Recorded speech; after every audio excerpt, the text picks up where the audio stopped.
नाज़रीन, हैदराबाद में सिंधी शागिर्द तहरीक ऐं क़ौमी अवामी तहरीक पारां इस्लामाबाद में सिंधी शागिर्दनि ते हमले ख़िलाफ़ एहतजाज कियो वियो।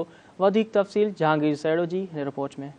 इस्लामिक यूनिवर्सिटी इस्लामाबाद में सिंधी शागिर्दनि ते कातिलाणो हमलो करे ज़ख़्मी करण ख़िलाफ़ ऐं केस दाख़िल थियण बावजूद जवाबदारनि खे गिरफ़्तार न करण ख़िलाफ़ सिंधी शागिर्द तहरीक ऐं क़ौमी अवामी तहरीक जे कारकुननि नसीम नगर चौक कासमाबाद हैदराबाद में एहतजाजी मुज़ाहिरो कयो। मुज़ाहिरे में रफ़ीक अहमदानी, बाबू मेमण, नज़ीर बुलेदी, तारिक रिंद, नुसरत ख़ासकेली, सबा समोजी अॻुवाणी में एहतजाज कयो वियो।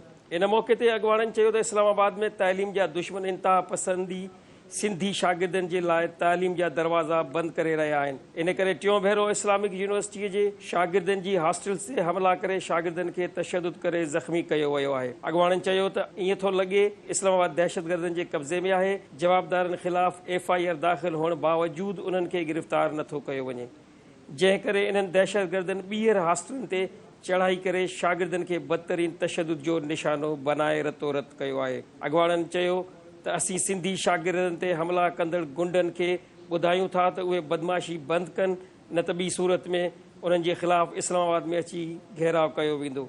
अॻुवाणनि चयो त हुकूमत ॿुधाए त इस्लामाबाद में कंहिंजो राज आहे। छा इस्लामाबाद में को बि कानून न आहे या हुकुमराननि इहो फ़ैसिलो करे वरितो आहे त इस्लामाबाद में सिंधी शागिर्दनि खे पढ़णु न ॾिनो वेंदो, जंहिं करे उन्हनि ते हमला कंदड़ गुंडनि ख़िलाफ़ का बि कार्रवाई अमल में नथी आंदी वञे। अॻुवाणनि इहो पिणु मुतालबो कयो त सिंधी शागिर्दनि ते हमले ऐं तशदुद में मुलविस समूरनि दहशतगर्दनि खे फ़ौरी गिरफ़्तार कयो वञे। कैमरामैन इमरान बलोच सां गॾु जहांगीर सैड़ो, धरती न्यूज़।